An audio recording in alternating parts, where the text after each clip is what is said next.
Bo Xilai a été démis de ses fonctions à différents niveaux du système communiste chinois.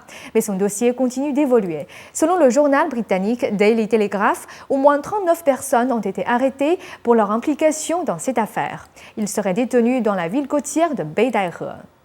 The Daily Telegraph a cité Wang Kang, un intellectuel et personnage public. Selon lui, parmi les personnages arrêtés se trouvait Xia Zeliang, secrétaire du district de Nan'an de la ville de Chongqing, Xu Ming, un ami proche de Bo Xilai, et d'autres personnes travaillant pour Bo Xilai. La plupart des personnes arrêtées étaient de Dalian et d'autres régions, mais pas de Chongqing. Depuis son début de carrière dans le canton de Jin jusqu'à la fin de son mandat de gouverneur, Bo Xilai a maintenu un réseau de fonctionnaires et d'hommes d'affaires pendant 20 ans. Wang Kang est le président du Peitou Culture de Chongqing et le vice-président du Guanghua Strategic Club de Pékin. Il a une multitude d'identités d'hommes d'affaires et d'universitaires. Plusieurs médias occidentaux déclarent que Wang Kang avait des contacts avec plusieurs personnes du cercle de pouvoir de Bo Xilai. Selon le magazine de Hong Kong Asia Week, Xu Ming, le président du groupe Dalian Shite, a disparu il y a quelques semaines. Il est l'une des personnes les plus riches de Chine et aussi l'une des plus influentes, parce qu'il était le trésorier de Bo Xilai et finançait les études de Bo Guagua à l'étranger. Asia Week citait une autre personne proche des hauts responsables du gouvernement de Liaoning, selon laquelle l'affaire Bo Xilai est loin d'être terminée. De plus, les problèmes de Chongqing font progressivement surface les uns après les autres.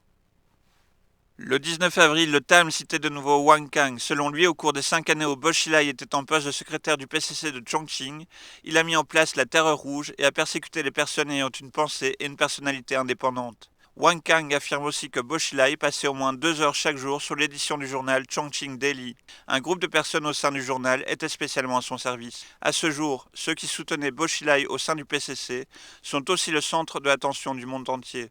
Le journaliste américain Bill Gertz a été le premier à rapporter la fuite de Wang Lijun au consulat américain. Il a cité 2 responsables du consulat américain à qui Wang Lijun aurait fourni des documents concernant Zhou Yongkang, Bo Xilai et d'autres membres permanents du Politburo qui auraient tenté de renverser Xi Jinping et de l'empêcher de prendre la succession du pouvoir. Gao Yu, journaliste indépendant basé à Pékin, s'est exprimé sur Radio Free Asia. En règle générale, certaines vraies informations sont publiées d'abord sur les sites internet et par les médias étrangers. Ce que le comité central annonce correspond toujours à ce qui était initialement désigné comme rumeur. Donc, il vaut mieux croire en ces rumeurs. Cette fois-ci, la façon dont le PCC traite l'affaire Bo Xilai est inhabituelle. Des documents du comité central ont été transmis à différents échelons en demandant aux dirigeants communistes de différentes régions d'exprimer leur soutien envers Hu Jintao. L'armée doit surtout obéir de manière résolue au comité central et au président Hu Jintao. D'après les médias de Hong Kong, les hauts responsables du PCC ressentent tous une menace et des pressions, comme à l'époque de la défection de Liu Biao de la campagne Briser la bande des 4 après la mort de Mao Zedong. Selon Radio Free Asia, les hauts dirigeants du PCC doivent faire face à de graves problèmes et l'armée est menacée par l'instabilité. Dans ce genre de situation, la méthode traditionnelle du PCC est de mener un mouvement d'expression de loyauté. Le 17 avril, Tang Baiqiao, un militant pour la démocratie en Chine basé aux États-Unis, a été informé par des sources internes du PCC que Zhou Yongkang avait bien mobilisé la police armée près de Pékin et encerclé la porte de Xinhua et la place Tiananmen le 19 mars dernier.